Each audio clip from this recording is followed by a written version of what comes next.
दोपहर के 1 बज रहे हैं और साधना निवास के दरवाजे के बाहर अब तक दूध की थैली और न्यूज़पेपर रखे हुए हैं। दरवाजे तो छोड़ो, खिड़कियां भी अब तक बंद है, मानो घर पर कोई हो ही ना। इस घर के लोग सुबह के वक्त घर पर रहते ही नहीं क्या दीदी? 2 दिन से देख रही हूँ दोपहर तक दूध की थैली और न्यूज़पेपर बाहर ही रहते हैं। तो अभी आई है ना, इसलिए तुझे पता नहीं। सभी लोग घर के अंदर ही है। 2 बहुएं हैं, सास ससुर, भरा पूरा परिवार है। पर आदत ऐसे कि पूछो मत। 1 बजे के पहले इन लोगों की आंख नहीं खुलती, तो दूध की थैली अंदर करे कौन? जी बिल्कुल सही सुना आपने। साधना निवास एक ऐसा घर था जैसा घर आजकल की हर लड़की अपने सपने में देखती है। अरे भाई, किसे ऐसी सास नहीं चाहिए होगी जो खुद दोपहर में 12 बजे तक उठती हो। अब जब सास ही 12 बजे उठेगी तो बहुएं 1-2 घंटे और लेट तो उठेगी। 1 बज गया है, उठना पड़ेगा। छोड़ो ना, 10 मिनट और सो लेती हूँ, 1:30 तक उठ जाऊंगी। 1 बज रहा है साधना, उठ भी जाओ। कौन है भाई? कौन बोल रहा है सुबह सुबह? आप यहाँ क्या कर रहे हैं? अरे हाँ, मैं भूल गई, ये आपका भी कमरा है। बड़ी जल्दी उठ जाते हैं आप भी। जाइए, दूध आ गया होगा, चाय बनाकर पी लीजिए, मैं सो रही हूँ। वो तुम्हारा स्पेशल दूध वाला भी तुम्हारी तरह है। सुबह से बिना चाय के बैठा हूँ मैं। ठीक 1 बजकर 5 मिनट पर ही दूध की थैली बाहर रखता है। तो मैं क्या करूँ? रोज 12 बजे उठती हो, आज 1 बज गया है। कल से 4 बजे उठना और उसके बाद सीधा रात में, ठीक है? 1 भी बज गया? अरे पता ही नहीं चला। जरा सी धूप नहीं है, कैसे पता चले कि 1 बज रहा है? ठंड कितनी है। उफ, मुझे तो लगता है सारी दुकानों को बंद कर देना चाहिए। अब जब सूरज देवता ही नहीं निकलेंगे तो हम लोग अपने घरों से निकल कर क्या करेंगे, है कि नहीं? सूरज देवता अपने सही समय पर उठकर आसमान में अपनी किरणें फैला चुके हैं, पर किरणों को देखने के लिए आपको भी तो इस बिस्तर और रजाई को छोड़कर अपने चरण कमलों को धरती पर रखना होगा। दोपहर की 1 बजे अलार्म की आवाज से सुमन की आंखें खुलती है। उठने का समय भी हो गया, अभी अभी तो सोई थी। क्या जीवन है, आदमी 2 घंटे चैन से सो भी नहीं सकता।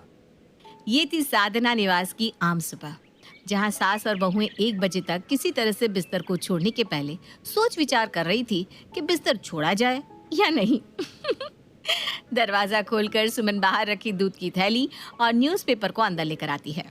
न जाने ये कौन सा न्यूज़पेपर मंगवाती हो तुम तीनों, कि जाकर एक बार उठा भी लूं तो पढ़ ना सकूं। चुगली एक्सप्रेस, ये कौन सा पेपर हुआ भाई, जिसमें न्यूज़ के नाम पर ये डेटा होता है कि किस घर की बेटी कब भागी, किसकी शादी किससे होने वाली है। तो सरकार क्या फेर बदल कर रही है? वही तो रहता है, किस जगह में कौन सा कुआं खोदने वाला है। उसे देखकर हम लोग क्या करेंगे? ए बहू, मेरे लिए कॉफी बनाना, चाय पीने से वजन बढ़ रहा है। सोने से वजन नहीं बढ़ रहा होगा ना, तुम्हारे बिस्तर पर तो वो ऑटोमेटिक फैट चूसने की मशीन लगी हुई है ना। सो जाओ और दिमाग के साथ फैट भी खत्म हो जाएगा। आप ही क्या पापा जी, जब देखो मम्मी से कोई ना कोई बात पर बहस करते रहते हैं। मुझे तो लगता ही नहीं कि करण और प्रेम भैया आपके ही बेटे हैं। देखिए दोनों किस तरह आराम से पैर फैलाए सो रहे हैं। मैं उन्हें जाकर उठा आती हूँ मम्मी जी। यहाँ स्कूल गए हुए बच्चे वापस अपने घर आने लगे हैं। कुछ लोग तो दोपहर की नींद भी लेने जा रहे होंगे। और अभी हमारे घर के सुपुत्र साधना पुत्र श्री श्री 108 करण और प्रेम 14 घंटे की नींद लेकर उठेंगे। मेरा मतलब है कि उन्हें उठाया जाएगा। अब जो लोग 1 बजे उठे हैं, उन्हें चाय नाश्ता करने में 3-3:30 तो बजेंगे ही। 3 बजे सभी साथ में बैठकर नाश्ता कर रहे होते हैं कि तभी साधना के फोन की घंटी बजती है और फोन पर फ्लैश हो रहे नाम को देखकर साधना के हाथ कांपने लगते हैं। दीदी, आपने कहीं दीदी से मेरी चुगली तो नहीं कर दी? या दीदी मुझे क्यों फोन कर रही है? हेलो दीदी, कैसी हैं आप? कैसी है बढ़िया ही।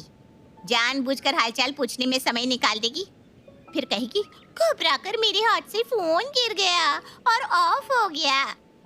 जानती नहीं हो क्या मैं तुझे? अरे नहीं नहीं दीदी, आप मेरी सिर्फ नाना दी नहीं, मेरी सास के बराबर है मेरे लिए। आपका हुक्म सर आंखों पर दीदी। अब इसके पहले कि तेरे हाथों से फोन गिर जाए, शांति से सुन। दिल्ली में वेट लिफ्टिंग कंपटीशन में पार्ट लेने आ रही हूँ मैं। अब दिल्ली में न जाने किस होटल में मुझे रुकना पड़ेगा। वहाँ मेरे लायक पौष्टिक खाना, साफ सुथरा होटल मिले ना मिले, तो जानती है मेरा स्वभाव, मुझे सब कुछ साफ सुथरा पसंद है। इसलिए मैं सोच रही हूँ तेरे ही पास रुक जाऊँ। जो तैयारी करनी है शाम तक का वक्त है, कर लेना। कल सुबह 8 बजे मेरी ट्रेन स्टेशन पर आ जाएगी।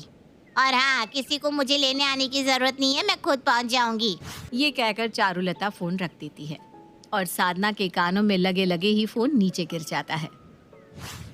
क्या हो गया मम्मी जी? ऐसा क्या कह दिया उन्होंने? और कौन था कॉल पर? कौन सी दीदी? याद मत दिला बहू, याद मत दिला। वो बड़ा खौफनाक मंजर था। शादी होकर अपने ससुराल में आई थी मैं, बस 1 हफ्ता ही हुआ था। मैं आराम से अपने कमरे में सो रही थी। कौन है? कौन है? 8 बज रहे हैं, उठ जाओ। 8 बजे? 8 बजे कौन ऐसे उठाता है? हे भगवान, ऐसा तो कोई अपने दुश्मन के साथ भी ना करे। सुबह सुबह चेहरे पर पानी डाल देना। क्या बीती होगी आप पर mummy ji. I am feeling so sorry for you. 8 बजे सूरज निकलता भी होगा क्या? मतलब मुझे तो यही समझ में नहीं आ रहा कि 8 बजे लोग करते क्या होंगे। है मम्मी जी, क्या करते होंगे? वो तो जब दीदी आएगी तो तुम सबको समझ में आ ही जाएगा कि 8 बजे लोग क्या करते हैं। कभी 1 बजे के पहले तुम लोग उठे भी हो, जो तुम्हें पता भी चले कि घड़ी में सुबह के 8 भी बजते हैं। 7 बजे तक दीदी नाश्ता कर लेती है, बाकी अब तुम लोग समझ लो। ये सुनते ही साधना के साथ साथ उसकी बहू और बेटे घबरा जाते हैं, क्योंकि कल किसी भी तरह उन्हें 8 बजे उठना ही था। आखिरकार चारुलता जो आने वाली थी, और क्या था। सुबह 3-4 बजे तक सोने वाले साधना निवास के लोग आज 10 बजे ही सोने के लिए तैयार हो जाते हैं। कैसे 8 बजे मैं उठूंगी? फिर तैयार भी होना है। कैसे क्या होगा, कुछ समझ में नहीं आ रहा मम्मी जी।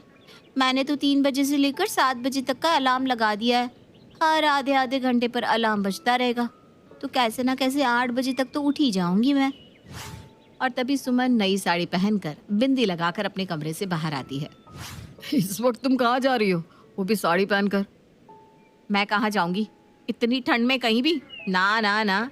8 बजे तक तैयार रहना है तो 7 बजे तक तो उठना ही पड़ेगा। इसीलिए मैंने सोचा अभी तैयार होकर ही सो जाती हूँ। सीधा 8 बजे उठूंगी और बुआ जी को मीटिंग रेडी मिलूंगी।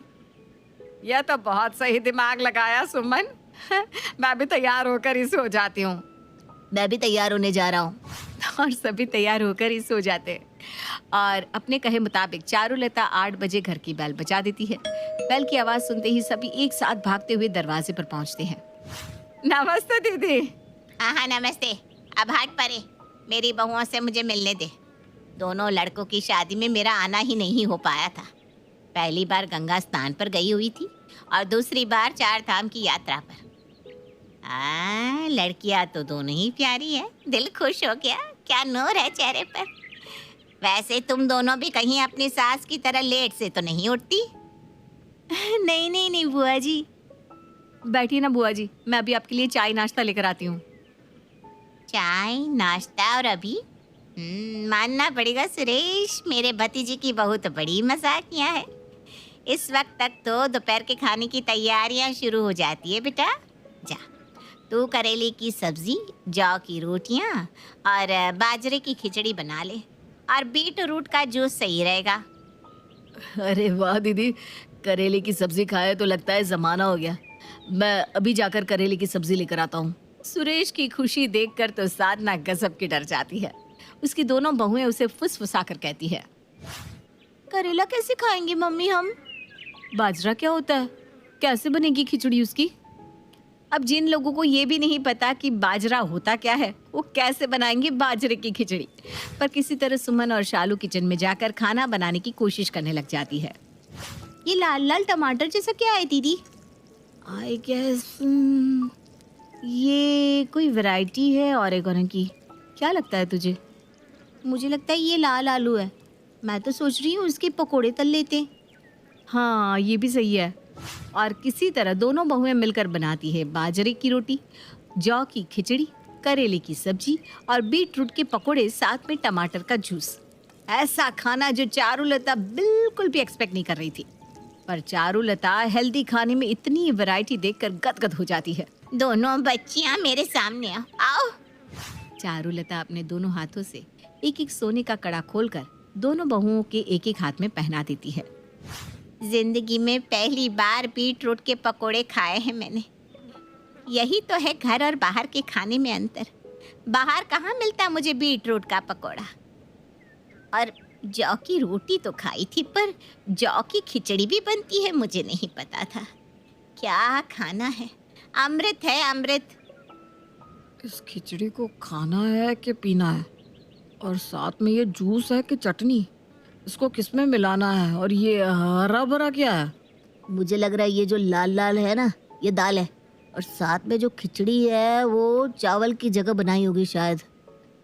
और ये दोनों को मिलाकर खाना होगा। और करेले को ऊपर गार्निशिंग के लिए दिया है, धनिया पत्ते की तरह। अरे पता ही नहीं चल रहा है कैसे क्या खाना है। तुम दोनों क्या बातें कर रहे हो? खाने के वक्त बात नहीं करनी चाहिए। और साधना, तो ये चम्मच से क्यों खा रही है? 5 उंगली दी है ना भगवान ने, ये भी 5 चम्मच ही है। खा इसी से।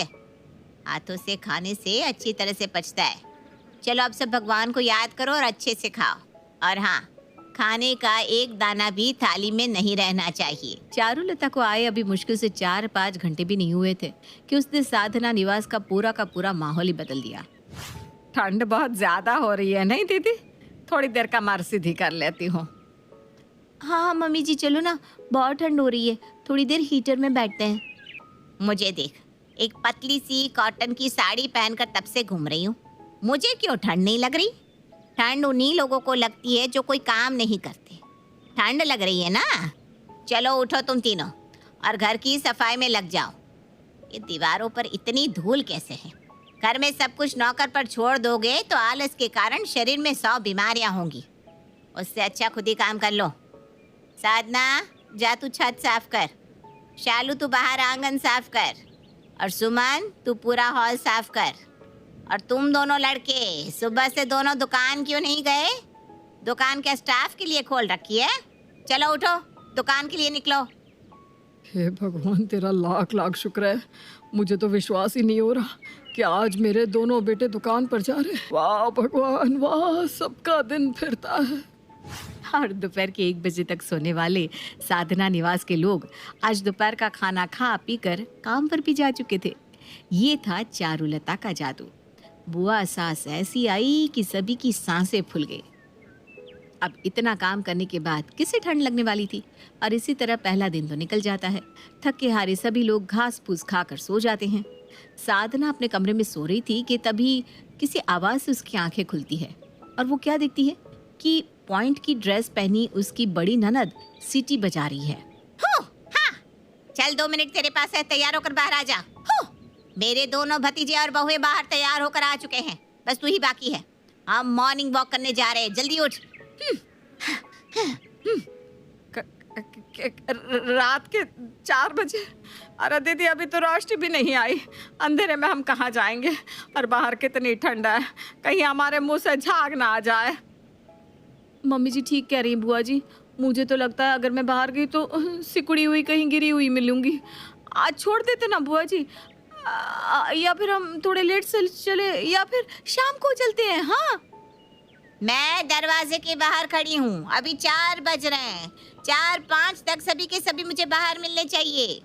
जिन लोगों को पता भी नहीं था कि सुबह 4 बजते भी हैं, आज उन लोगों को सुबह 4 बजे दिल्ली की कपकपाती ठंड में जॉगिंग सूट पहनकर वॉक पर जाना पड़ रहा था। साधना के साथ उसके दोनों बेटे, बहुएं, पति सभी चारुलता के साथ वॉक पर निकल जाते हैं और 2 घंटे की लंबी एक्सरसाइज के बाद सभी घर वापस लौटते हैं। शरीर में अब वो जज्बा नहीं रहा दीदी, वरना पहले तो एक गांव से दूसरे गांव पैदल चला जाता था, और अभी 8-10 किलोमीटर में ही थकावट सी हो गई। अभी मिट जाएगी थकावट। जाओ सभी नहा धोकर तैयार हो जाओ, नाश्ते का समय हो गया है। मैं आज तुम लोगों के लिए स्पेशल नाश्ता बनाती हूँ। जाओ रेडी होकर आ जाओ। 2 घंटे की लंबी मॉर्निंग वॉक एक्सरसाइज के बाद घर आकर कोई सोफे पर तो कोई बिस्तर पर बेहोश पड़ा था। और उसके बाद चारुलता उन्हें कहती है कि जाकर तैयार होकर आओ। कैसे संभव था? पर किसी के पास कोई दूसरा चारा भी नहीं था। अपने हाथ पैरों को किसी तरह उठाकर सभी बाथरूम में जाकर एक एक कर तैयार होकर आते हैं और सामने प्लेट पर उन्हें परोसा हुआ मिलता है पपीता और साथ में करेले, अदरक और खीरे का जूस। ये क्या है बुआ? एक तो ऐसा खाना और वो भी इतना कम।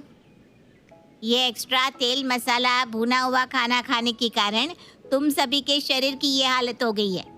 पपीते को खाओ, इससे शरीर में ताजगी महसूस होगी। और ये जूस बस 1 गिलास पी लो, ऐसी तरंग आएगी कि तू खुद बोलेगा कि बुआ वॉक पर चले। करण और चारुलता बात कर ही रहे थे कि प्रेम टीवी ऑन करता है। ये खाने के वक्त टीवी किसने चालू कर दिया? जा सुरेश, टीवी बंद करके आ। खाने के वक्त तुम लोग टीवी देखते हो, यही कारण है कि तुम सबका शरीर इतना कमजोर हो गया है। अब जल्दी जल्दी नाश्ता करो और सब अपने अपने काम पर लग जाओ। मानना पड़ेगा दीदी, तुम्हारे आते ही सभी की हरकतों में बदलाव आ गया है। सबकी घड़ी का काटा जो उल्टा चलता था अब सीधा चलने लगा है। मैं क्या कहता हूँ दीदी, कल जब वॉक पर जाएंगे ना तो पेड़ पर चढ़कर फल भी वहीं से तोड़ लेंगे, शरीर की थोड़ी और एक्सरसाइज हो जाएगी। दीदी को एक बार जाने दीजिए, फिर बताती हूँ आपको। अब जो सुबह 4 बजे उठा हो वो थक हार कर 8 बजे तो सो ही जाएगा ना।